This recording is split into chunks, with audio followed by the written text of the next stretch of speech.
Será que você está esperando pela trombeta errada? Primeira carta aos Tessalonicenses, capítulo 4, versículos 13 ao 18. Comentário de Mari Persona. Algumas palavras ajudam a entender um pouco melhor aqui. Por exemplo, quando fala que o mesmo Senhor descerá do céu com alarido. Alarido ele tem um significado de uma gritaria. É como quando uma tropa atacava naquelas guerras antigas, eles começavam a gritar e saíam tudo correndo em direção ao inimigo, gritando, dando berros, né? Na realidade, a outra versão para isso, atualizada, me parece um pouco melhor, que é em 1 Tessalonicenses 4,16, porquanto o mesmo Senhor, o Senhor mesmo, dada a sua palavra de ordem. Então é um comando, na realidade. O Senhor vai dar esse comando, não é uma gritaria que está todo mundo gritando que está sendo arrebatado ou ressuscitado, não. O Senhor dá o comando. E as suas ovelhas ouvem a sua voz. Essa é a maravilha, né? Esse comando só será ouvido por aqueles que são seus. Quem não é dele não vai ouvir o comando. Quem nunca esteve debaixo do seu comando não vai estar naquele momento da ressurreição e do arrebatamento. Ele dará o comando. Isso é uma maravilha. E nós saberemos de quem é essa voz. Uma coisa importante para um cristão hoje ainda é ele se acostumar com a voz do pastor. O Senhor lá em João fala, as minhas ovelhas ouvem a minha voz, né? Eu as conheço, elas me seguem, não seguirão um estranho. E como que a gente vai saber qual é a voz do pastor? Lendo a palavra de Deus. Só assim, nos habituando a perceber como esse pastor fala. Qual é a sua maneira de falar? Qual os seus jeitos de se comunicar? Porque ele tem um jeito de se comunicar. Por isso que, às vezes, você escuta uma pessoa que, às vezes, até se diz cristã, e ela começa a falar umas coisas e fala assim, não, tocou sininho, como falava minha mãe. Minha mãe falava assim, tocou sininho. Quer dizer, tem um sinal de alarme. Essa não é a voz do pastor. Tem coisa errada aí. E, realmente, o cristão percebe quando não é a voz do seu pastor. E eu recebo muita comunicação, muita mensagem, muito tudo, e você vê um monte de lixo que hoje está espalhado pela cristandade. Agora, não recebi umas coisas, o cara passou até o endereço do Ovídio, nem vou repetir aqui, nós já vimos um caso desse, inclusive entre nós, anos atrás, lá no Nordeste, lá em Recife, de uma doutrina totalmente maligna, e ele me passou, olha, Mário, veja aqui o que eles dizem. Falei assim, muito obrigado por você me avisar, eu nem vou ver, mas é bom você me avisar, porque assim eu passo bem longe desse site para não ver o que eles vão falar, não quero ouvir. Não é a voz do meu pastor. Por que eu me interessaria em escutar uma voz que não é do meu pastor? Então é muito importante que cada cristão se habitue a ouvir a voz do pastor. A outra coisa que fala aqui,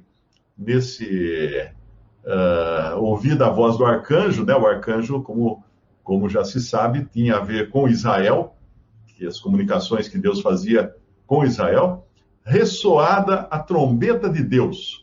Aqui tem muita confusão.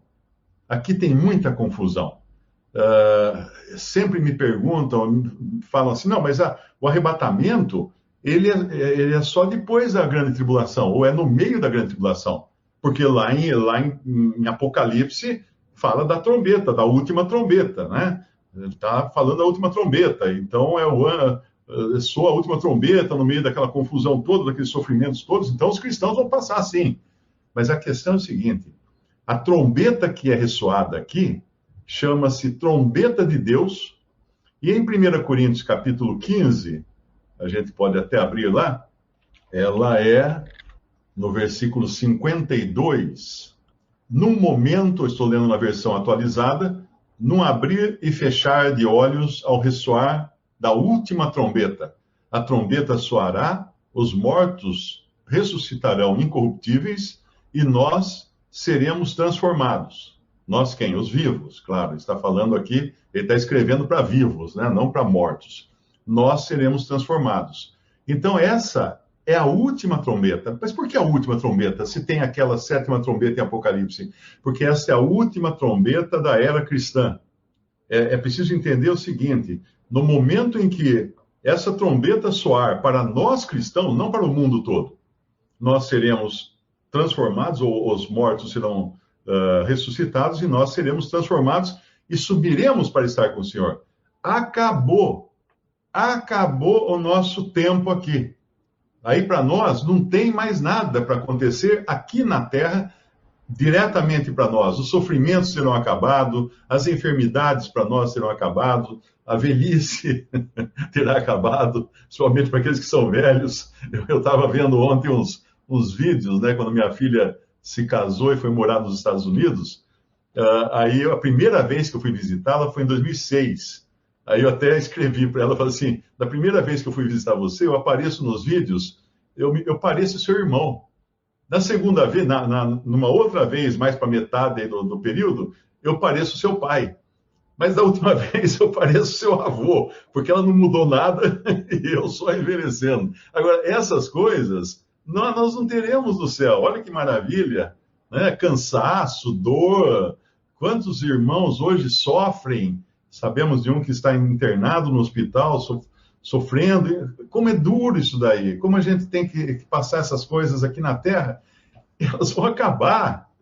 Elas vão acabar. Nós veremos o mesmo Senhor que subiu, ele virá nos buscar.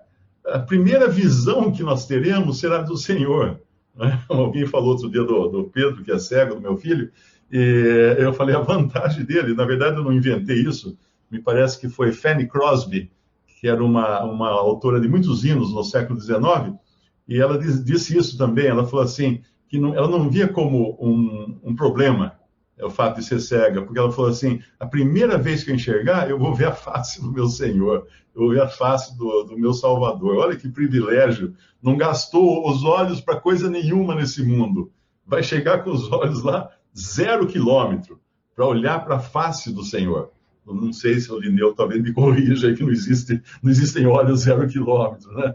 Mas é no sentido de que não viu a vaidade. Desvia os meus olhos de contemplar a vaidade, fala lá no Antigo Testamento. Ela não contemplou a vaidade, ela já vai enxergar diretamente o Senhor. Que maravilha isso, quando a gente pensa que é o mesmo Senhor, não é outro. É aquele que os irmãos aqui já creram há 40 anos ou mais. Esse Senhor nós vamos enxergar. Nós temos escutado a voz dele, sim. Sim, já escutamos a voz dele aqui. Nós estamos escutando continuamente a voz dele na sua palavra. Na sua palavra. Nós vimos a sua mão nos guiar aqui nesse mundo continuamente. Eu tenho certeza aqui que cada um tem uma experiência de como viu o Senhor, a mão do Senhor livrá-lo de problemas, de perigos, de tentações, de enganos. E continua, ele vai assim, ó. A gente parece aquelas criancinhas que estão aprendendo a andar, dá aqueles passinhos todo com dificuldade, e tem 2 mãos assim do lado, só esperando, né? Segura aqui, segura ali. É assim que ele cuida de nós aqui nessa vida. E aí estaremos sempre com o Senhor. Então, quando fala lá em 1 Coríntios 15, 52, no momento, num abrir e fechar de olhos, deixa eu abrir aqui a versão corrigida, é igual, ante a última trombeta, porque a trombeta soará, os mortos ressuscitarão incorruptíveis, nós seremos transformados. Me falaram uma vez que a tradução correta aqui, do versículo 52, em outras versões está num piscar de olhos, mas o correto aqui será num fechar e abrir de olhos. Porque, na realidade, o piscar é um fechar e abrir de olhos. Você fecha o olho e abre, né? Então vai ser isso, ó. Você fecha o olho aqui e abre de novo. Quem está na sua frente? O Senhor. O Senhor. Vai ser isso. Essa vai ser a visão nossa. Aquela surpresa, né? Aquela alegria.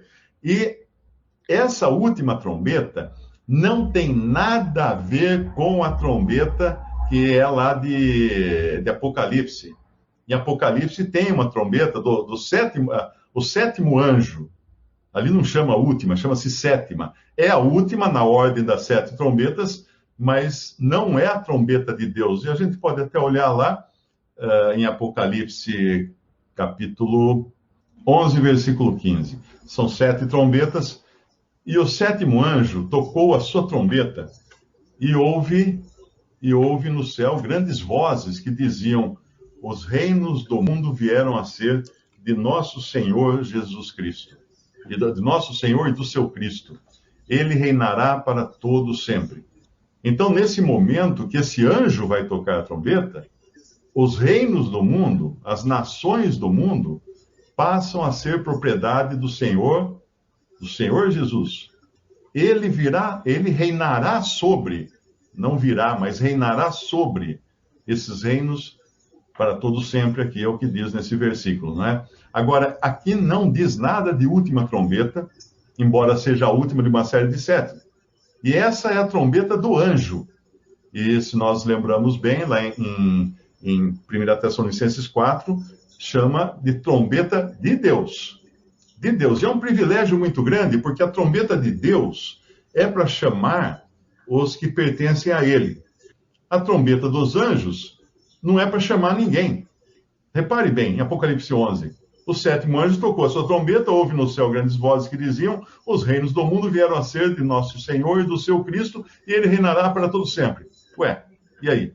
Cadê os ressuscitando aí, os sendo arrebatados ou qualquer coisa? Não tem. Não tem, porque é uma ação para ele tomar posse do reino que lhe pertence, de todos os reinos da terra que lhe pertencem. Agora, mais um pensamento lá em relação a 1 Tessalonicenses, deixa eu voltar lá, depois ele vai continuar, né? Os que morreram em Cristo ressuscitarão primeiro, e depois nós, os que ficarmos vivos, seremos arrebatados juntamente com eles nas nuvens, a encontrar o Senhor nos ares, e assim estaremos sempre com o Senhor. Isso aqui é muito importante. A versão atualizada, Almeida atualizada, diz assim: e assim estaremos para sempre com o Senhor. E por que isso é muito importante?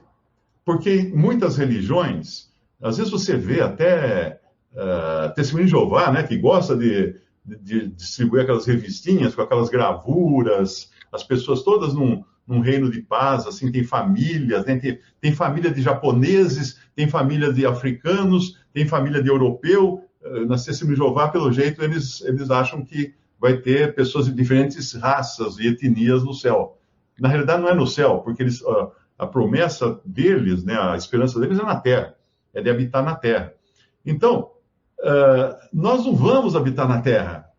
Nós estaremos sempre com o Senhor, porque a igreja será arrebatada. Os salvos por Cristo, os que são chamados aqui no arrebatamento e nessa ressurreição, de que fala aqui em 1 Tessalonicenses 4, serão levados para o céu, com corpo, com corpos. Ah, mas espera aí, já não estava no céu? O Senhor não falou lá para o malfeitor na cruz? Hoje estarás comigo no paraíso? Como é que ele vai estar na terra nessa hora? Olha, é o seguinte, lembra de como o Senhor ressuscitou? Ele morreu, o seu corpo foi sepultado, o seu espírito e alma subiram ao paraíso, não foram ao inferno, hein? Cuidado com aquela má doutrina que tem, que diz que Cristo foi pregar no inferno.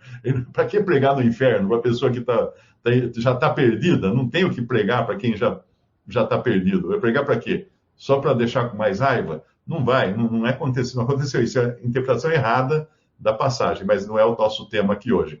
Então, o Senhor morreu, foi sepultado. O corpo dele, que dormiu então, o corpo dormiu, foi sepultado, o espírito e alma subiram no paraíso, que é o terceiro céu, como Paulo explica, encontrou-se lá com o malfeitor, como ele prometeu. Ele não ia deixar na mão aquele malfeitor. Ele falou: hoje estarás comigo no paraíso. Não tinha o malfeitor chegar lá e falar assim: não está aqui, onde é que foi? Estava sim, eles chegaram lá e se encontraram. Olha que bênção maravilhosa, né? E o malfeitor não foi nem batizado, gente! Não foi membro de igreja, e ele ainda assim foi para o céu. Que coisa aí estranha é essa? Apague com uma borracha todas as coisas que você aprende de salvação que depende de batismo, salvação que depende de frequentar uma igreja, salvação que depende... Porque se salvação depende de tantas coisas assim, nós não precisamos de um Salvador, precisamos de um batalhão de coisas e pessoas para nos salvar. Mas não, nós temos um Salvador e um Senhor só. Então, ele subiu, o Espírito dele subiu ao céu. 3 dias depois, o que aconteceu? O Espírito de Cristo desceu à terra de novo. para reencontrar o seu corpo e ressuscitar e sair do sepulcro. Então ele precisou abrir a porta do sepulcro? Não, ele não precisava abrir porta nenhuma. Ele saiu de dentro das vestes, ele foi enrolado em tecido, né? Como eles faziam com o morto. Quando os discípulos entraram lá no túmulo, tinha aquele tecido enrolado, continuava enrolado, como se fosse um casulo do qual a larva saiu de dentro, né? Sem menosprezar qualquer coisa aqui, dando apenas um exemplo de como acontece com uma borboleta. Às vezes você acha aquele casulo na árvore, fala assim, um casulo, aí você vê, está vazio. Está vazio. Cadê a borboleta? Já foi embora. Não é? Então, o pano ficou assim, como se fosse um tubo que ele saiu de dentro. E o pano no rosto, o lenço sobre a sua cabeça, né, dobrado num lugar à parte. Tem uma teoria aí que circula na internet, gente, não acredita naquilo não, viu? Que diz que naquela época a pessoa dobrava o guardanapo para dizer que ia voltar à mesa quando acabava de comer. Ela parava de comer, ela dobrava o guardanapo e deixava ali como sinal de que ela ia voltar depois para continuar a refeição. Não tinha guardanapo no tempo há 2000 anos atrás, não se usava guardanapo, né? A pessoa limpava na roupa ou qualquer outra maneira, não tinha guardanapo, não tinha as comodidades que nós temos hoje. Mas então, não acredite também nessa história do guardanapo dobrado. É muito bonitinha, assim, muito piedosa, muito emotiva, mas é mais uma lenda urbana. Então ele voltou para reencontrar seu corpo e ressuscitou. É assim que vai ser a ressurreição. Aqueles que estão no céu já, em espírito e alma, voltarão à terra para reencontrar seus corpos. Mas, de qualquer maneira, não se preocupe você achando que vai viver para sempre na terra. Não vai. Vai viver para sempre no céu, que é o lugar da igreja, cujo destino é celestial, cujas promessas são celestiais e cujas bênçãos estão reservadas no céu. O que você vai fazer na terra se as suas bênçãos estão no céu? É assim que fala em Efésios capítulo 1, olha só. Nós não temos bênçãos na terra. Ele fala em Efésios capítulo 1, versículo 3. Bendito o Deus e Pai de nosso Senhor Jesus Cristo, o qual nos abençoou com todas as bênçãos espirituais, onde? Na terra reformada, no mundo melhorado. Não, nos lugares celestiais em Cristo. Então, a posição das nossas bênçãos é lá, em Cristo, onde Cristo está. E a nossa posição será também lá, em Cristo, onde Cristo está. Junto a Cristo, onde Ele está. Porque quando Ele prometeu aqui em Tessalonicenses capítulo 4, que nós estaríamos para sempre com Ele, isso significa que nós não vamos morar na terra, nós não vamos voltar para a terra. Você esqueceu a chave do carro aqui? Pode deixar, não se preocupe. Nós vamos morar no céu para sempre. Não tem nada na terra que nós vamos querer. Tudo que nós queremos, tudo que anseia a alma de um cristão, vai estar no céu. Porque é Cristo, o objeto da ocupação do cristão é Cristo. Por que nós vamos ficar na terra? De jeito nenhum. E vai ser uma terra também que vai durar 1000 anos. 1000 anos que é o reino de Cristo na terra, com os sobreviventes da grande tribulação, judeus e gentios que não se deixaram marcar pela besta, não se deixaram marcar, não seguiram o anticristo, esses irão sobreviver, um conjunto de judeus fiéis e de gentios também que terão ajudado esses judeus durante a grande tribulação. Os judeus serão os pequenos irmãos do Senhor, de Mateus 25, e os gentios que ajudarem eles serão as ovelhas de Mateus 25, os bodes serão todos mortos. Esses entrarão no milênio sem ressuscitarem. A ressurreição, essa ressurreição que nós estamos falando agora, não tem nada a ver com habitar no reino milenar de Cristo aqui na Terra. Será um reino de pessoas assim, cabeça, corpo e membros, na mesma carne, no mesmo corpo em que foram criadas, como nós estamos aqui. Essas pessoas vão viver no milênio, com uma idade avançadíssima, né? Vão ter filhos. Sim, vai ter vida no milênio como tem vida na Terra hoje. Vão ter nações. Tanto é que existe uma diferença quando você lê do milênio, existem nações. Mas quando você lê do estado eterno, não existem mais nações. Não existirão mais nações. Quando a terra toda for destruída, não existirá mais nações. No estado eterno, nova terra, novos céus. Nós habitaremos com Cristo nos novos céus. Os que saíram da terra, salvos da terra, né, do milênio, aí sim entrarão na nova terra, porque ainda vai ter muita coisa para acontecer aqui na terra. Mas a nós, o que nos compete é que para nós precisamos apenas da última trombeta. Não de 7 trombetas que vão soar depois que nós tivermos saído da terra, para anunciar juízos que cairão sobre a terra. Nós precisamos da última. A última para nós, essa é suficiente, porque, vupte, nós vamos estar com o Senhor para todo sempre. E não vamos mais voltar para a terra, não vamos voltar a morar no mundo. Você já cansou de morar no mundo, não cansou? Minha mãe falava assim, se o mundo fosse bom, ninguém ia querer morar no céu. E isso é uma grande verdade, né? Nós vamos viver para sempre com Cristo no céu. Até aí. Eu vou pôr um pouco de combustível aí, viu? Eu acho que ainda dá para a gente falar mais 30 segundos sobre esse assunto, né? Porque daí esgota, né? Uma coisa interessante, e agora eu vou falar para você que está nos escutando aí. Você que está nos escutando. Existem muitas coisas interessantes na Bíblia, e às vezes nas lives você escuta coisas do tipo história de Israel, arqueologia da Terra Santa, costumes dos judeus, bababi, bababá. Tem um monte de assuntos que são interessantes, tudo. Mas eu pergunto para você, o assunto mais interessante que existe não é a pessoa de Jesus, estar com ele eternamente? Como pode existir outra coisa mais do que... Você já encontrou um carinha, quando você é jovem, né? Encontra o seu amigo lá, fica apaixonado?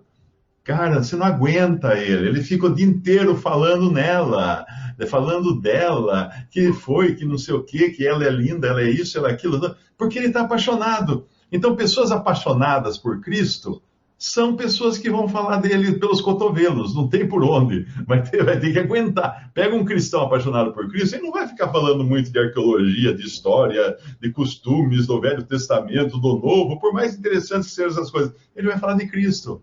Ele vai falar de Cristo. Eu já vi pessoas comentarem dessas lives, poxa, vocês só falam de Cristo? Ué, vai falar do quê? De futebol? O que nós vamos falar?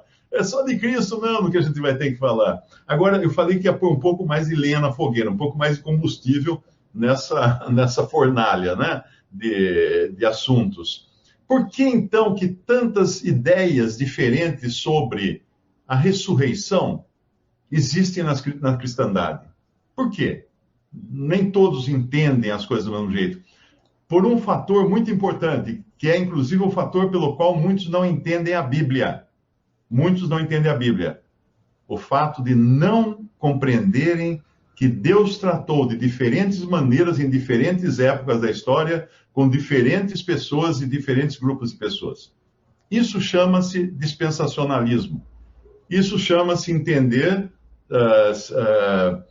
dividir bem a palavra da verdade, ou seja, o que é para essa época, o que é para essa época, o que é para essa época, o que é para cada época. Se você não percebe isso, não aprendeu isso, mistura tudo numa pasta horrível, cinza. Você já ganhou massinha de modelar quando era criança? É lindo, na hora que eles abrem o estojinho assim, todas aquelas cores, aqueles bastonetes lindos, cada um de uma cor.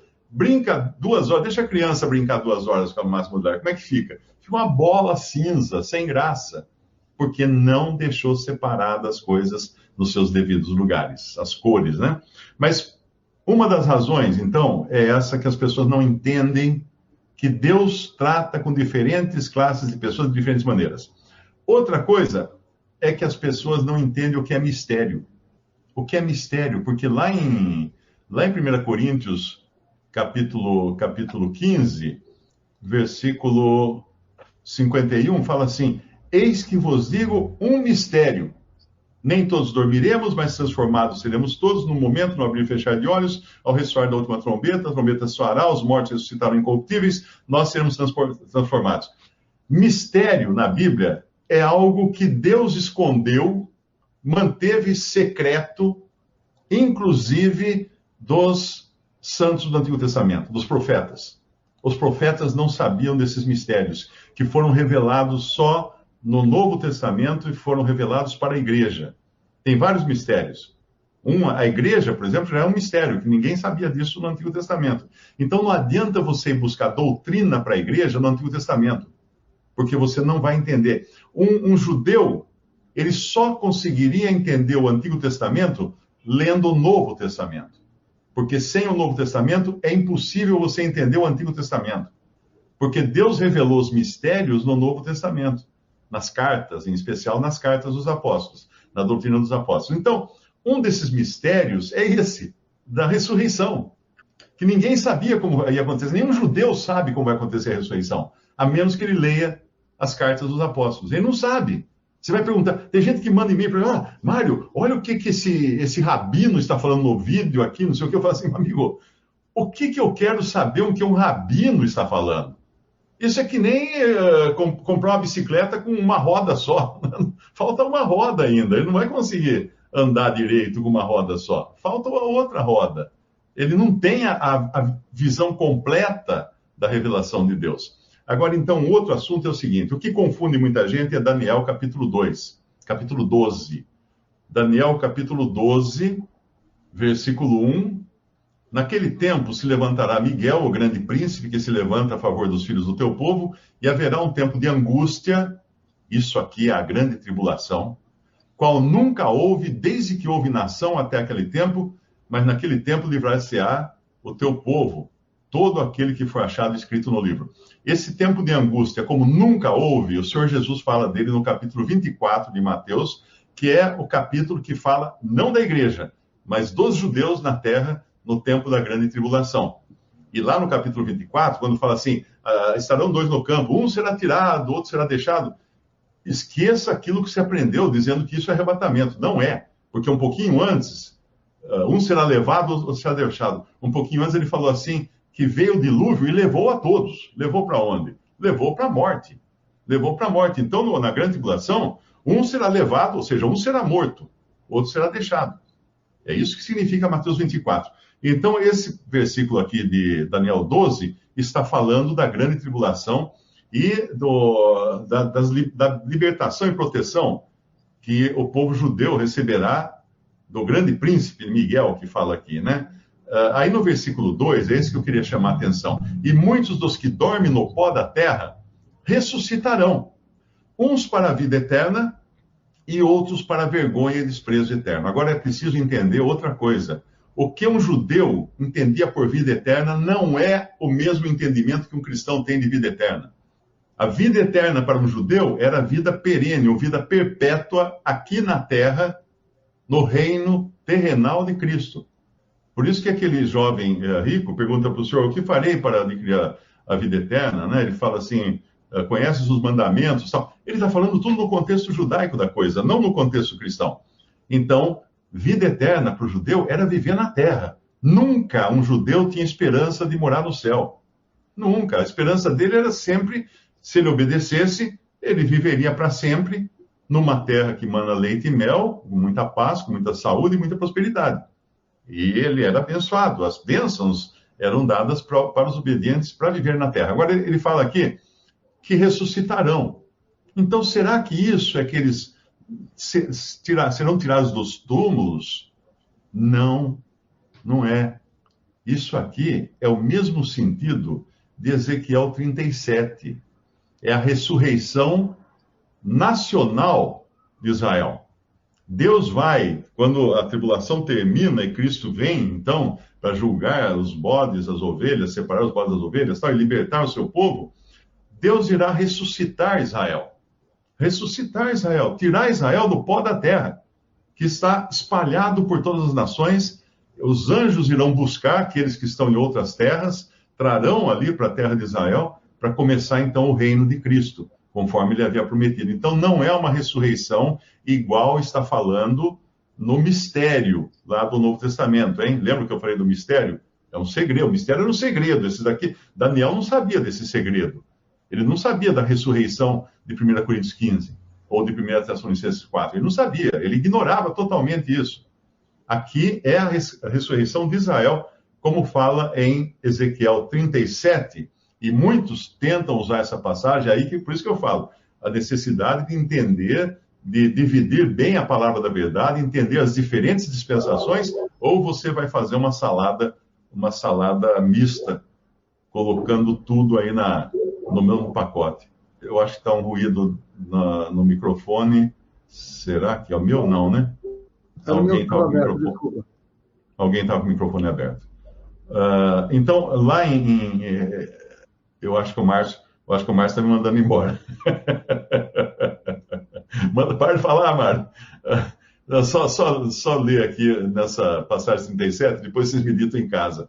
Veio sobre mim a mão do Senhor, ele me fez sair do Espírito do Senhor, me pôs no meio de um vale que estava cheio de ossos, e me fez passar em volta deles, e eis que eram muito numerosos sobre a face do vale, e eis que estavam sequíssimos. E ele me disse, filho do homem, porventura viverão esses ossos? E eu disse, Senhor, tu sabes. Então me disse, profetiza sobre esses ossos, e dize-lhes, ossos secos, ouvi a palavra do Senhor. Assim diz o Senhor Deus a esses ossos, eis que farei entrar em vós espírito, e vivereis, e porei nervos sobre vós, e farei crescer carne sobre vós estenderei pele, e porei em vós o espírito, e vivereis, e sabereis que eu sou o Senhor. Então profetizei, como se me deu ordem, e houve um ruído enquanto eu profetizava, e eis que se fez um rebuliço, os ossos se achegaram, cada osso ao seu osso, e olhei, e eis que vieram nervos sobre eles, e cresceu carne, estendeu-se a pele sobre eles por cima, mas não havia neles espírito. Ele me disse, profetiza ao espírito, profetiza, ó filho do homem, e dize ao espírito, assim diz o Senhor Deus, vem dos quatro ventos, ó espírito, e assopra sobre esses mortos, para que vivam. E profetizei, como ele me deu ordem, então o Espírito entrou neles e viveram e se puseram em pé, um exército grande em extremo. Então me disse, filho do homem, esses ossos são toda a casa de Israel. Entendeu? Aqui não está falando, esses ossos são todas as pessoas que vão ressuscitar. Não, esses ossos são a casa, esses ossos são um singular, a casa de Israel.